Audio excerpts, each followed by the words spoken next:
Every morning at exactly 6:07, a baby elephant stood motionless by a fence, waiting for a sound she trusted more than food or comfort. It wasn't a voice. It wasn't a call. It was the soft strum of a worn guitar, played by one man she believed would always return. Then one morning, the music never came. The man was gone, and with him, something vital inside the elephant began to fade. This isn't just a story about music. It's a story about love, loss, and what happens when a fragile heart believes it has been abandoned again. The Low Country woke slowly, as if it didn't want to disturb itself. Mist hovered over the marsh grass, and the air carried salt, mud, and a faint sweetness from blooming jasmine along the service road. At the sanctuary, the first gate light clicked on at 6:07 a.m., cutting a pale cone through the fog. Inside the elephant yard, a baby Asian elephant named Daisy stood in her usual spot, like it was an appointment she refused to miss. Her ears flicked towards every distant sound: frogs, a far-off truck, a breeze in the pines. Then settled again. She wasn't pacing. She was waiting, steady as sunrise. Caleb Parker's boots made a soft, familiar crunch on shell gravel as he came down the path. He moved with the careful economy of someone who'd learned to carry weight without showing it. A beat-up acoustic guitar rode his shoulder, its case scuffed and taped at the corners, as if it had survived fire and rain. People at the sanctuary knew Caleb as the quiet one, the former firefighter who never bragged about what he'd seen. He'd left Charleston Fire after a warehouse collapse and a season of smoke that never fully left his lungs. Now he worked rescue care, dawn shifts, and long silences, building safety out of routine. He stopped outside the fence and didn't rush her. Caleb always gave Daisy a second to choose him, like trust should never be grabbed. Daisy lifted her trunk through the bars anyway, reaching for the guitar case. First, not his hand. That tiny preference, wood and strings before skin, made Caleb smile, like he'd been forgiven. He sat on a low folding stool and rested the guitar across his lap. The sanctuary was still enough to hear the first string vibrate, a warm note that seemed to slide under Daisy's ribs. Her whole posture changed. The tension in her shoulders loosened, and she stepped closer with the awkward grace of a child learning her own size. Caleb played a simple blues pattern, nothing flashy, just a steady pulse you could breathe to. Daisy swayed, head tilting, as if she could feel where the melody wanted to land. When Caleb shifted into a brighter rhythm, she let out a soft, surprised puff and tapped the ground, testing the beat like it was something real. A golf cart rolled to a stop near the gate, and Ruth Gallagher watched from the driver's seat. She was the night manager, 52, sharp-eyed, rules first, sleep-deprived from years of crisis calls. Ruth didn't interrupt. She never did. But her gaze stayed on Daisy's trunk as it reached for the strings again and again. Caleb noticed Ruth and kept playing anyway, though his shoulders tightened. He understood her worry. Bonds could turn into dependence, and dependence could turn dangerous. But he also knew what Daisy looked like without music, wide-eyed, searching, trembling at shadows that weren't there. Sometimes a rule felt clean until it met a real heart. The song eased into a softer run, and Caleb let the notes thin out like fog lifting. Daisy leaned her forehead against the fence, close enough that Caleb could see the faint dust on her lashes. For a moment, he forgot the paperwork, the protocols, the meeting Ruth had hinted at last night. He was just a man with a guitar and a kid who finally felt safe. The memory he tried not to carry slipped in anyway, flames reflecting off helmets, a ceiling groaning, his crew yelling for an exit that wasn't there. Caleb's hands didn't shake. On the frets, but his jaw set hard. Daisy sensed the shift before any human could. She stilled, then reached her trunk toward his forearm, gentle as a question. Caleb swallowed and changed the tune, guiding himself back to the present. He played a lullaby he'd made up during his first week at the sanctuary, when Daisy wouldn't sleep unless someone stayed nearby. The notes were plain, almost childish, but they worked like a lock clicking shut. Daisy's eyes softened, and the yard felt less haunted. Ruth stepped out of the cart and approached, stopping a respectful distance away. "Morning," she said, calm but measured, like she was reading a temperature. Caleb nodded without stopping the song. Ruth's expression didn't change, but her fingers tightened around her clipboard. She was watching Daisy love something, and calculating what it might cost later. When Caleb finally let the last chord fade, Daisy stayed close, as if she didn't want the air to go empty. Caleb rested, his palm on the fence, not touching her, just offering presence. Daisy breathed out slowly, then backed away a step, still facing him. The day could begin now. Caleb rose, slung the guitar, and promised himself he'd keep this morning gentle, no matter what the rules said. By late morning, the fog had burned off, leaving the sanctuary washed in bright, honest light. Pelicans traced lazy lines over the tidal creek, and the boards of the observation deck warmed under the sun. Caleb moved through chores with the same steady pace he'd carried into burning buildings, slow enough to think, fast enough to finish. He logged feed weights, checked water lines, and replaced a frayed section of rope on the enrichment rig. The work looked simple on paper, but it demanded attention like a living thing. Caleb liked that. In the firehouse, chaos came all at once. Here, the world asked for patience. And patience felt like a kind of repair. Daisy followed him from a distance, not underfoot, but close enough to keep him in sight. She wasn't supposed to shadow staff, and Caleb kept the boundary clean, guiding her back with quiet hand signals. Still, when he crouched to tighten a bolt, her trunk drifted toward his shoulder like a feather testing wind. Most people assumed the guitar was the beginning of the story. Caleb knew it was the middle. The beginning was a night, months ago, when a transport trailer pulled into the sanctuary with its lights off, as if shame could hide in darkness. Inside was a calf too small for the paperwork's age estimate, trembling in a blanket that smelled like diesel. Daisy hadn't cried the way people imagine animals cry. She'd made a low, thin sound that vibrated in the bones, the kind of noise that didn't ask for help so much as confess it needed help. The vet techs worked fast, fluids, warmth, gentle hands, while Caleb stood useless at the edge, jaw clenched, feeling the old urge to charge in and fix what couldn't be fixed. He'd been the one who volunteered to sit with her after the lights went out. Not because he had special training, but because he didn't sleep much anyway. Smoke had left a rasp in his chest and a restlessness in his mind. In the quiet of the barn, Daisy's breathing hitched at every unfamiliar creak, every gust against the tin roof. Caleb tried the usual comforts: steady voice, slow movements, a worn towel with sanctuary scent. Nothing held. Then, almost by accident, he brought the guitar. He didn't even play a full song at first, just 2 strings, a soft back and forth like a metronome. Daisy's ears angled forward. Her trembling eased by half an inch, then another. The first time she touched the instrument, Caleb's throat tightened. Her trunk tip explored the wood like it was learning a face. When the note rang, she startled, then leaned closer, curious instead of afraid.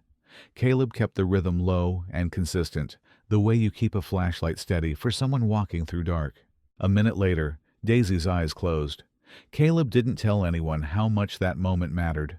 Men like him were trained to move on, to swallow feelings so you could keep working. But in the firehouse, he'd lost a rookie he'd promised to protect, and the promise still lived in his ribs, like a bruise. Sitting with Daisy, hearing her finally exhale, felt like a second chance he hadn't earned. By the next week, the guitar became a bridge he could set down whenever she started to spiral. When thunder shook the marsh, he played. When the far-off crack of a hunter's rifle echoed across the water, he played. Daisy began to associate those chords with safety so quickly it scared him. Love, when it forms in a frightened heart, grabs hard. That was when Ruth started watching more closely.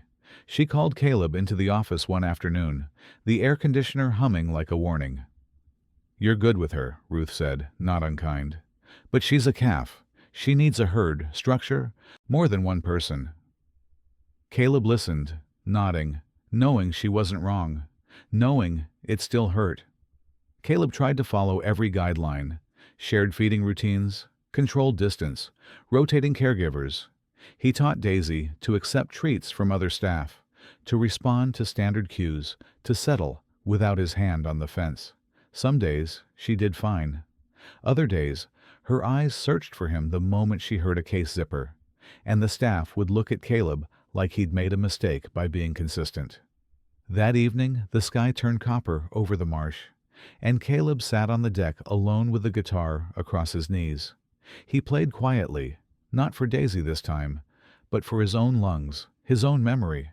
From the yard, Daisy answered with a soft rumble, a sound like a distant engine warming. Caleb let the last chord fade and stayed still, hoping he could teach her what he was still learning himself, that safety could survive even when a person had to step back. The heat arrived early that week, pressing down on the low country like a held breath. Caleb felt it in his chest before he noticed it on his skin.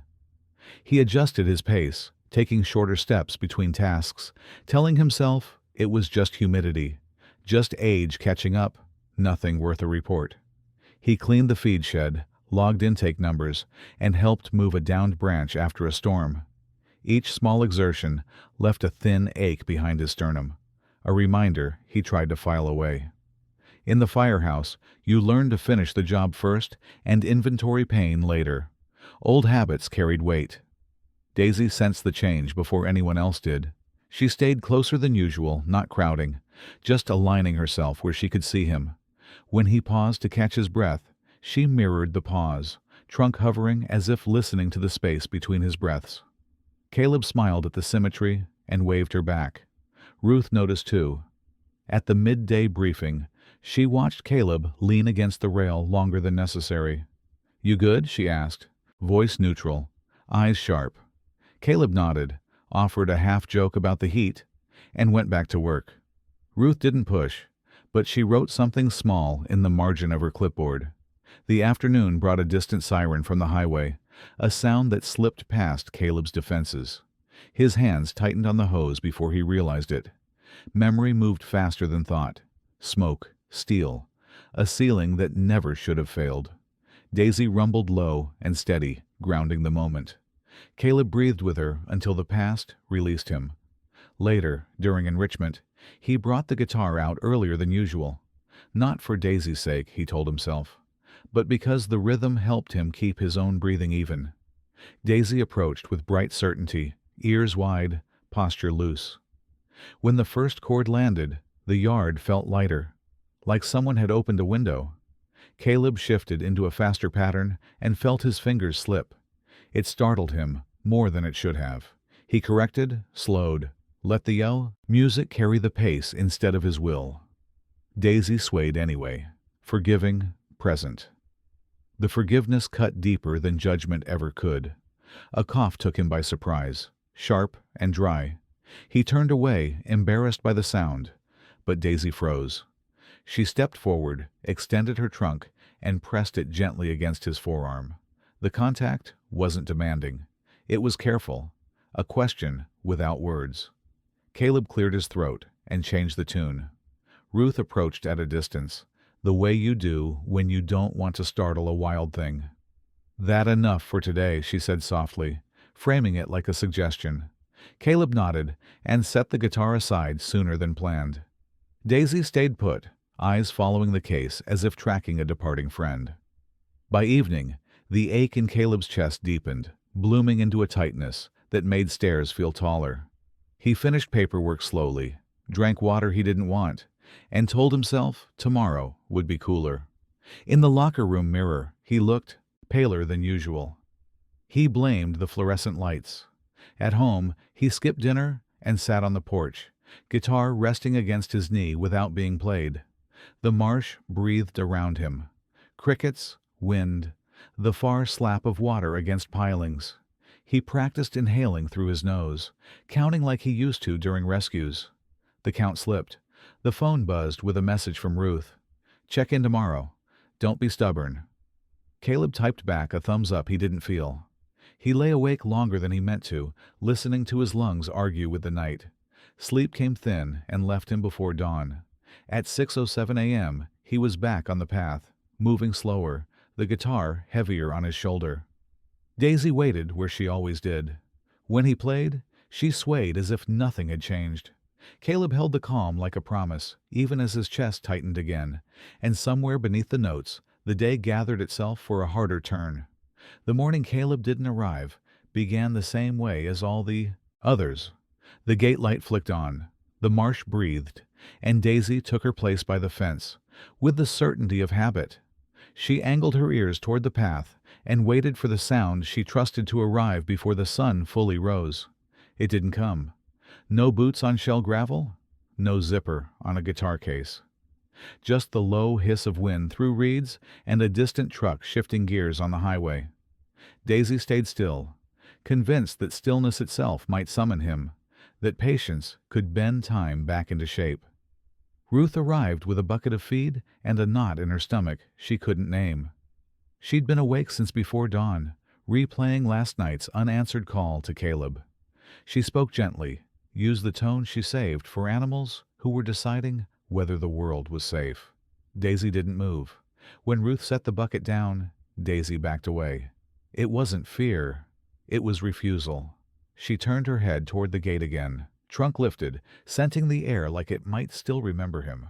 Ruth felt the quiet stretch, thin and dangerous, the way silence does before something breaks.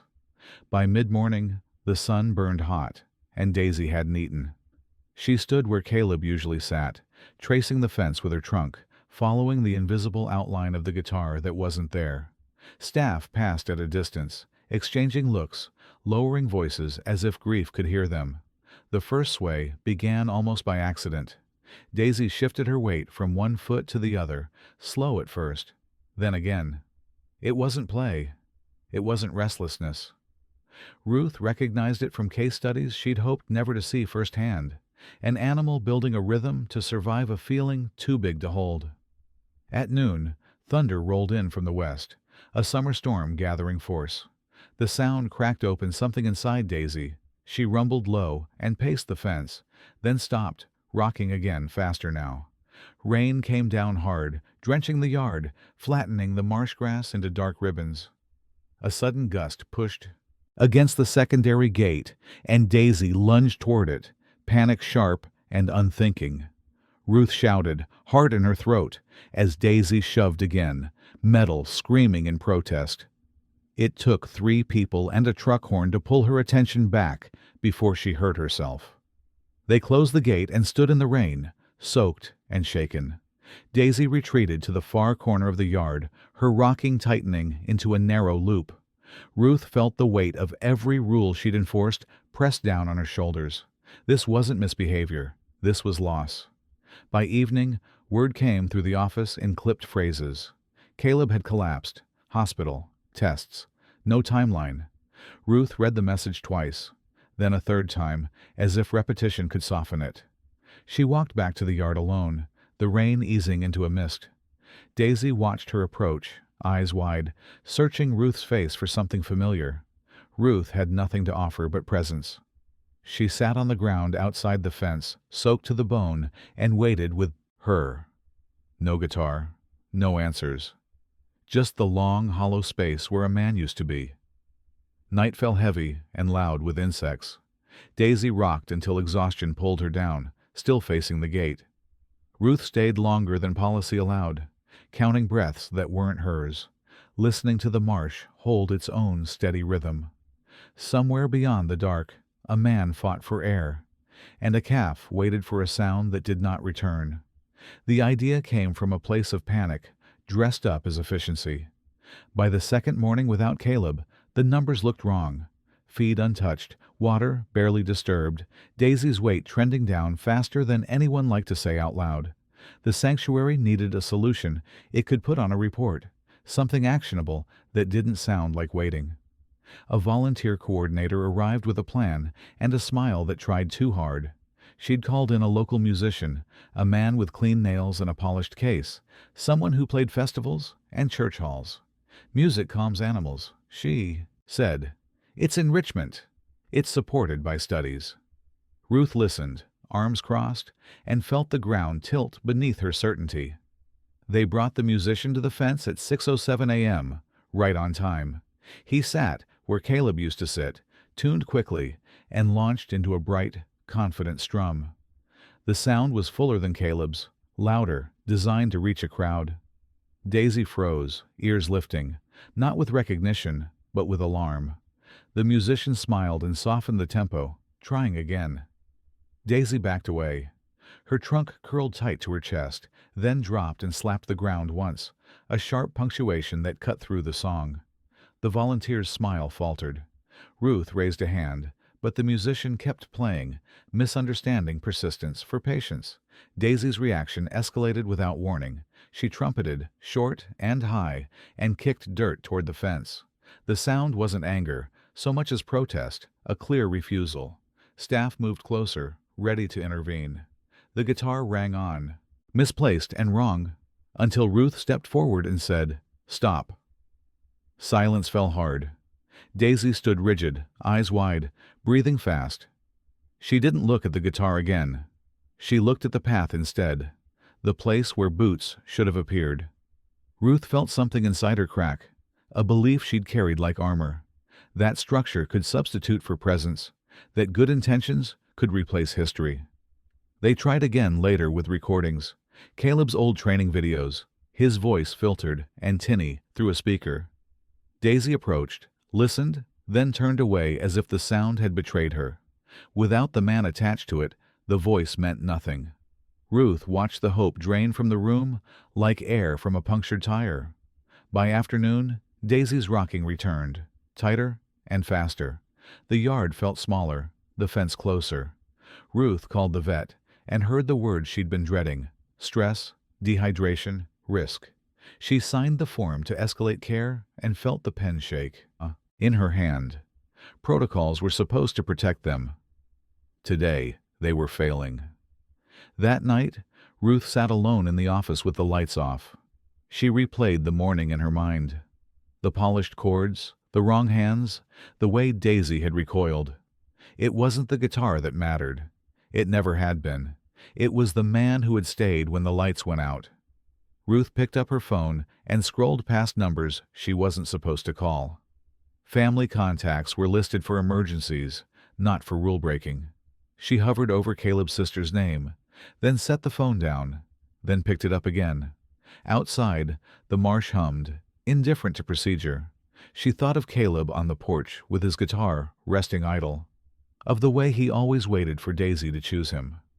She thought of herself, measuring risk by the book and missing the point. When she finally pressed call, it felt less like defiance and more like surrender. The conversation was brief and devastating. Hospital room, oxygen, no. Visitors yet, no timeline. Ruth thanked her, voice steady, and ended the call. She sat with the quiet and let it change her. Tomorrow, she decided, they would stop pretending this was about music and start facing what Daisy had lost. At dawn, Ruth returned to the yard without a plan she could defend on paper. Daisy stood by the gate, thinner already, eyes searching. Ruth met her there and stayed, saying nothing, listening for a sound she knew wouldn't come. Somewhere between the marsh's steady breath and Daisy's restless sway, Ruth accepted the truth she'd resisted. You couldn't replace a bond. You could only honor it, or break what remained. Ruth didn't sleep much after that night. She arrived before dawn with a thermos and a decision she couldn't unmake. The rules were clear, but so was the decline. Daisy stood at the gate, ribs beginning to show, rocking in a narrow arc that never quite stopped. Waiting had become her only language. The vet met Ruth at the rail, voice low and careful. Fluids could help the body, she said, but not the cause. Sedation might quiet the motion, but it would deepen the loss. Ruth nodded, hearing the words without relief. This wasn't a problem you could medicate away. It needed a bridge. She drove to the office and called the hospital again, asking for the nurse's station this time. When Caleb came on the line, his voice was thinner than Ruth remembered, each breath measured. She told him the truth without dressing it up. Daisy wasn't eating. Daisy was waiting. Silence sat between them like smoke. "I can't come," Caleb said. apologetic in the way people get when they've already failed themselves. Ruth looked at the ceiling and surprised them both. "Then don't," she said. "Be here another way." The idea felt fragile as glass, but it caught the light when she held it up. By noon, the maintenance crew had rolled out a cart normally used for habitat cameras. Ruth asked for a larger monitor, weatherproof speakers, and a cable run they didn't have time to hide. The IT tech raised an eyebrow. "For an elephant?" Ruth met his gaze. "For a bond," she said. They tested the signal in the shade of the yard, sound bouncing off wire and wood. The first crackle made Daisy startle, then lean in. Ruth killed the feed and waited. Timing mattered. This couldn't feel like a trick. It had to feel like a return, even if it wasn't one she could promise. At 6:07, the screen woke with a soft glow. Caleb appeared sitting on his porch, a blanket over his shoulders, oxygen line looped behind his ear. The guitar rested across his lap like it always had. For 10 seconds, Daisy didn't move. Then recognition rippled through her, sudden and electric. She stepped forward and circled the cart, trunk searching for a scent the screen couldn't give. She rumbled low, confused, but focused, touching the edge of the monitor as if the image might peel away. Caleb played through it, steady and slow, keeping the rhythm where she could find it. Ruth watched Daisy test the world, then settle in front of the screen, posture easing inch by inch. When Caleb lifted a slice of watermelon, cut the way he always cut it, corners trimmed, rind clean, Ruth mirrored him without a word. Daisy hesitated, then ate. The sound of it felt like rain after drought. The song ended, and Caleb spoke softly, not asking for anything. Daisy's ears stayed forward, drinking in the sound. When the feed went dark, she didn't panic. She stood, breathed, and rocked less. Ruth let her own breath go for the first time in days. They kept the calls brief and exact, morning and evening, never late. Some days Daisy watched with full attention. Some days she paced before settling. Progress wasn't straight, but it was real. Weight crept back. The rocking loosened. The yard felt wider again. Late one afternoon, as the screen powered down, Daisy walked away from the gate on her own. She paused halfway across the yard and looked back once, as if to check the promise. Ruth met her eyes and nodded. It wasn't a solution she could defend to everyone, but it was one she could live with. Clearance came in pieces, like a door opening one careful inch at a time. 15 minutes, no lifting, no sudden movement. Keep distance. The doctor's voice was firm, protective in a way that didn't argue. Caleb listened, nodding, already counting the steps it would take to reach the yard without rushing his lungs. They chose a Saturday, before the gates opened, when the sanctuary still belonged to the marsh and the birds. Ruth stood at the fence long before sunrise, rehearsing the plan she didn't fully trust. Daisy waited nearby, thinner than she should have been, but steadier now. The rocking reduced to a memory she could set down. Caleb arrived leaning lightly on the truck door, the guitar case hanging from his shoulder, like an old friend he didn't want to wake. His face was sharper, hair cut short, eyes bright with effort. Ruth met him halfway and held up a hand. "Slow," she said. Caleb smiled and obeyed. Daisy heard the footsteps before she saw him. Her ears snapped forward, body coiling, and she surged toward the fence with a speed that made Ruth's breath catch. Then, just as suddenly, she slowed. She closed the distance in measured steps, as if she could feel the fragility in him. When she reached Caleb, she didn't wrap him up. She didn't press her weight or crowd his space. She extended her trunk and touched his hand, then his forearm, then rested it there, light as a question answered. Caleb swallowed hard and kept still, letting the moment choose its shape. He sat on the low stool and set the guitar across his lap. Daisy stood close, angled away just enough to leave him room. When he played, the notes were shorter than before, gentler, shaped by breath. Daisy listened without swaying, eyes fixed on his face, as if movement might break the spell. The minutes moved faster than any of them wanted. When Ruth signaled time, Daisy stiffened, a tremor passing through her shoulders. Caleb stopped playing and held her gaze. He pressed his palm to the fence and waited. Daisy breathed, then stepped back a single pace. The restraint felt like a victory earned the hard way. As Caleb turned to go, Daisy followed to the gate and paused. She didn't push. She didn't cry out. Instead, she pivoted and walked toward Hazel, the older cow standing near the water trough. Daisy reached out, tentative, and Hazel answered, their trunks meeting in a quiet exchange that felt like permission. Ruth watched the choice land and knew it mattered more than any protocol. Caleb saw it too, over his shoulder, and something in his posture eased. He left with the guitar still warm, the promise intact, but no longer desperate. The calls continued that evening, right on time. Daisy watched, calm, then wandered off to explore a log she'd ignored for weeks. Ruth shut down the screen and stayed where she was, listening to the marsh hold its breath and release it again. This reunion hadn't broken Daisy. It had taught her how to wait without losing herself. Morning returned with the same light, but it landed differently now. The marsh breathed in its old rhythm, birds stitched the air, and the gate light clicked on at 6:07 without ceremony. Daisy stepped into place, then shifted once, as if adjusting a memory that no longer needed guarding. Caleb wasn't there every day yet. Some mornings the guitar came through a screen, some mornings it arrived in person, and some mornings it didn't come at all. Daisy learned the difference without panic. She listened, chose, and moved on, the way animals do when trust becomes wider than a single path. Ruth kept the schedule honest. When Caleb could make it, she slowed him down and watched the clock with a kindness she hadn't practiced before. When he couldn't, she set the cart where Daisy could see it, then put it away without ceremony. Consistency replaced urgency. The yard felt calmer for it. Caleb's strength returned in small, stubborn increments. He added minutes, then tasks, then laughter he hadn't known he'd lost. The guitar stayed simple, the songs shorter, but Daisy's response grew lighter.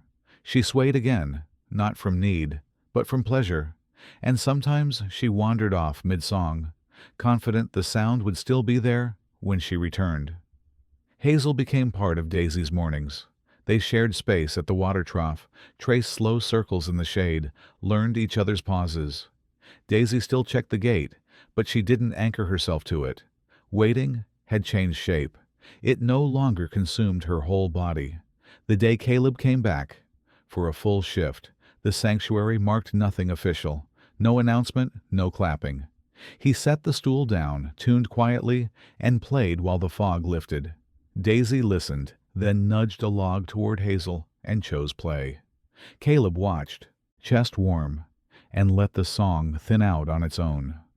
Later, when the yard settled, Ruth sat on the rail and listened to the marsh talk itself into evening. She thought of rules rewritten by necessity and bonds strengthened by restraint. The lesson wasn't that love should be unlimited. It was that love, given with care, teaches an animal how to live beyond it. As the sun dipped, Caleb packed the guitar and rested his palm on the fence. Daisy approached, touched his hand once, and turned away.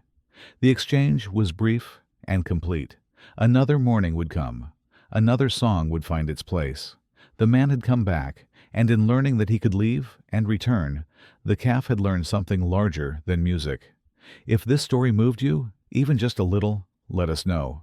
Simply type 1 in the comments if you believe love can cross any boundary.